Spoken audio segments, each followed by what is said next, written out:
So now in this video, we will discuss about the programming language. So now our aim is to instruct microcontroller to do something, right? Now, if you will think as a beginner, as a layman, so what we are trying to do, we will write a code, then we will upload it on microcontroller, and then we are expecting that microcontroller should behave like whatever we are instructed. Okay. Now, so for this, you have to understand the programming language. That different languages are there. So first level language is CPU only, means it's a machine code, because your microcontroller cannot understand your language. It cannot understand English, French, German, right, Hindi, but it can only understand machine code, basically binary, 0 and 1. Microcontroller can only understand binary. Okay. Now, second level language is assembly language. So this type of language is designed to instruct microcontroller in specific way, and for that you have CPU instructions. So for each microprocessor or each microcontroller, you have a data sheet, you have to read it. Some instructions are there, okay, predefined instructions are there, and you have to write that instruction as it is. That is called assembly level programming. And then you can convert your assembly language programming into machine code, and then your machine will understand.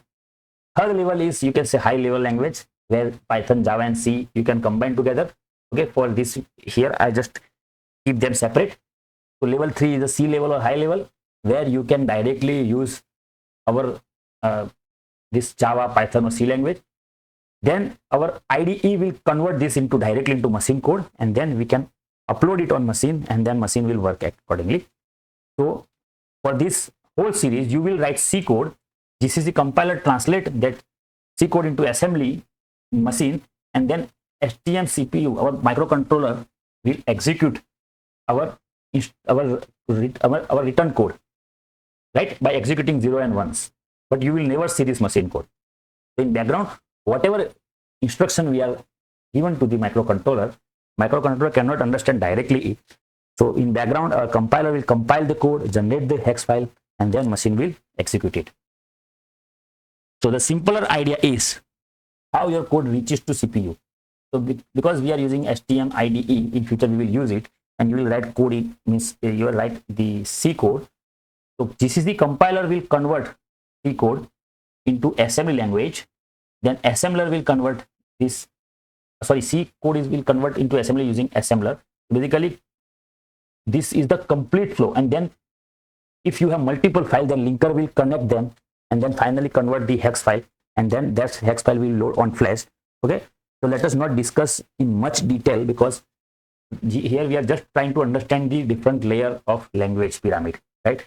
So why we are discussing this? Because we have to understand why we are using Cube IDE, right? Humans speak English, but our processor cannot, right? So that's why we need translation.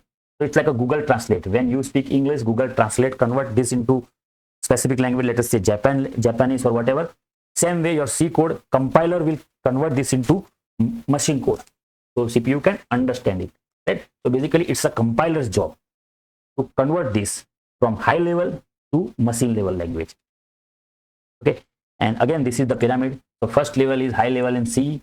So here some examples are there. You can see in high level we have print X sensor plus 5, this type of instructions. Then C, where we have this type of instruction, HAL, GPIO, write pin, right? But again, these things means processor or controller cannot understand it. So we have to convert this into machine language. And we have another level called assembly language, where we have this type of instructions. Okay, move R0, STR R0, and then finally we have machine code. And this is the only language which CPU can understand. So our whole target is to generate hex file, and that's why you must heard about this hex file. Okay, and in future video also we will do this. We will write our code, compile it, generate hex file, and then we will load this hex file on our CPU. And why we are doing this? Because this hex file is actually machine code which CPU can understand. Okay, and here you can see side by side comparison is there. This is Python, this is C. Okay,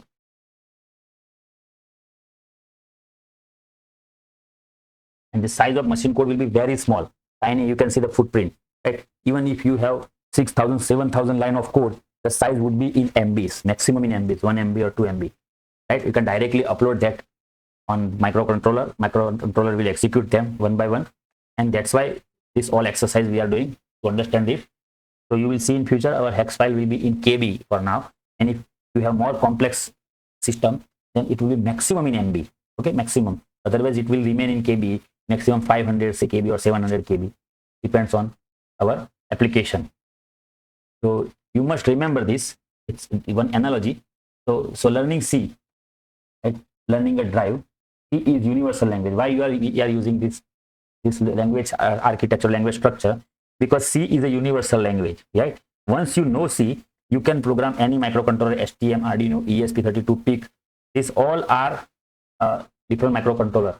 So analogy is, once you know the driving, you can drive any car, right? So once you know the C, because of this language pyramid, now you can write code for any of this machine. It could be STM32, Arduino, ESP32, whatever, right? C is a universal language.